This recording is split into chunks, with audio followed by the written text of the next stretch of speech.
નમસ્કાર મિત્રો, સ્વાગત છે તમારું આપણી આ યુટ્યુબ ચેનલમાં જેનું નામ છે ગુજરાતી જીકેની જમાવટ. તો મિત્રો, રાજ્યભરના લાખો અસંગઠિત કામદારો અને ઔદ્યોગિક કામદારો વગેરેને લઈ અને રાજ્ય સરકાર દ્વારા અતિ મહત્વનો નિર્ણય લેવામાં આવ્યો છે. મિત્રો, આથી દેશભરના ઔદ્યોગિક કામદારો, અસંગઠિત કામદારો આનંદો, કારણ કે સરકાર દ્વારા તેમને લઘુત્તમ માનદ વેતન આપવામાં આવશે તેવી જાહેરાત સરકારે કરી છે. આ સાથે જ અન્ય ઘણી બધી સુવિધાઓ પણ તેમને ઉપલબ્ધ કરવામાં આવે છે તેવું રાજ્ય સરકાર દ્વારા બહાર પાડવામાં આવ્યું છે. જાણી વિડીયોમાં વિગતવાર કે કઈ રાજ્ય સરકાર દ્વારા રાજ્યભરના જે અસંગઠિત કામદારો છે, ઔદ્યોગિક કામદારો છે, તેમને લઘુત્તમ માનદ વેતન આપવામાં આવશે અને સાથે જ અન્ય કઈ કઈ સુવિધાઓ પણ આપવામાં આવશે તેને લઈને આજના વિડીયોમાં થોડું વિગતવાર ચર્ચા કરીએ. તો વિડીયોના અંત સુધી આ બન્યા રહો અને જો ચેનલમાં નવા હો તો ચેનલને લાઇક, શેર, સબસ્ક્રાઇબ કરી બાજુમાં રહેલું બેલ આઇકોન દબાવી ઓન નોટિફિકેશન ઓન કરો, જેથી કરીને ચેનલ પર મૂકવામાં આવતા આવા માનદ વેતન કર્મચારી, લઘુત્તમ વેતન કર્મચારી અને અસંગઠિત કામદારોના પગાર વધારાના ન્યૂઝ તમને અમારા ચેનલના માધ્યમથી સરળતાથી ઉપલબ્ધ થઈ જાય. તો વાત કરીશું મિત્રો અસંગઠિત કામદારો આનંદો, કારણ કે રાજ્ય સરકાર દ્વારા અસંગઠિત કામદારોને પણ હવે લઘુત્તમ માનદ વેતન આપવામાં આવશે અને સાથે જ આ સુવિધાઓ પણ ઉપલબ્ધ કરવામાં આવશે. રાજ્યના મુખ્યમંત્રી દ્વારા કહેવામાં આવ્યું છે કે દરેક હાથને રોજગારી પૂરી પાડવા માટે આપણે ઉદ્યોગોને મજબૂત બનાવવા પડશે. ઉદ્યોગો બંધ કરીને કોઈકને રોજગારી આપી શકાય નહીં, તેના બદલે ઉદ્યોગોનો વિસ્તરણ એ વધુને વધુ રોજગારી પેદા કરવાનો વિકલ્પ હોઈ શકે છે. વાત કરીશું ઉત્તર પ્રદેશની, તો ઉત્તર પ્રદેશના મુખ્યમંત્રી શ્રી યોગી આદિત્યનાથે કહ્યું છે કે અસંગઠિત ક્ષેત્રના કામદારોના કૌશલ્ય મેપિંગ દ્વારા લઘુત્તમ માનદ વેતનની ગેરંટી સુનિશ્ચિત કરવી જોઈએ.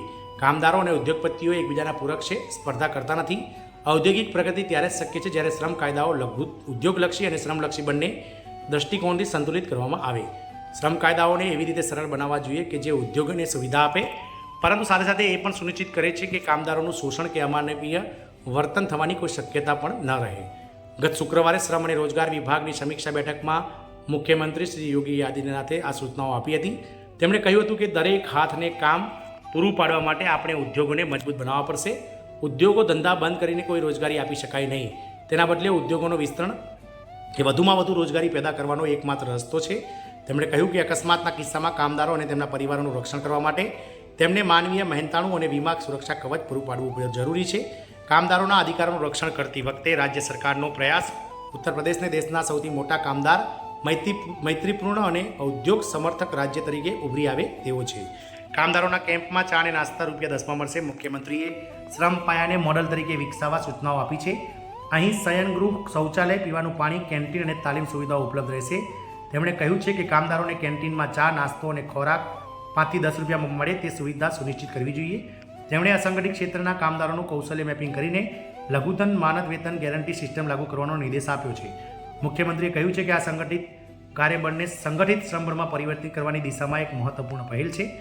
બાળ મજૂર પુનર્વસનને પ્રોત્સાહન આપો. મુખ્યમંત્રીએ કહ્યું હતું કે બાળ મજૂરીને માત્ર આજીવિકા સાથે જ નહીં, પરંતુ મુખ્યમંત્રી બાળ સેવા યોજના અને પ્રાયોજિત યોજનાઓ સાથે પણ જોડીને તેમનું પુનર્વસન તરફ ઝડપી ગતિએ કામ કરવું જોઈએ. આ માત્ર એક સામાજિક જવાબદારી નથી, પરંતુ ભવિષ્યની પેઢીને સુરક્ષિત ભવિષ્ય આપવાની જવાબદારી છે. વિદેશમાં રોજગાર માટે ભાષા તાલીમ ફરજિયાત છે. મુખ્યમંત્રીએ નિર્દેશ આપ્યો છે કે રોજગાર માટે વિદેશ જતા બાંધકામ કામદારોને માત્ર ટેકનિકલ તાલીમ જ નહીં, પરંતુ ગંતવ્ય દેશની ભાષામાં પણ તાલીમ આપવી ફરજિયાત બનાવવી જોઈએ. આ તેમની કાર્યક્ષમતા અને સલામતી બંને માટે જરૂરી છે. ખાનગી હોસ્પિટલોને પણ આરોગ્ય વીમા યોજનાઓ સાથે જોડવી જોઈએ. મુખ્યમંત્રીએ નિર્દેશ આપ્યો છે કે આયુષ્યમાન ભારત યોજનાની જેમ ખાનગી હોસ્પિટલોને ESIC સાથે જોડવામાં આવે. આનાથી સંગઠિત અને સંરચિત બંને ક્ષેત્રોના કામદારોને સ્વાસ્થ્ય લાભ મળશે. અટલ રેસિડેન્શિયલ સ્કૂલ ગુણવત્તાનું પ્રતીક બનવી જોઈએ. મુખ્યમંત્રીએ કહ્યું હતું કે આજે અટલ રેસિડેન્શિયલ સ્કૂલ દેશભરમાં એક મોડેલ તરીકે ઉભરી આવી છે. તેમણે અધિકારીઓને સતત દેખરેખ દ્વારા ગુણવત્તા સુનિશ્ચિત કરવા માટે નિર્દેશ આપ્યો છે. નિવેશ મિત્ર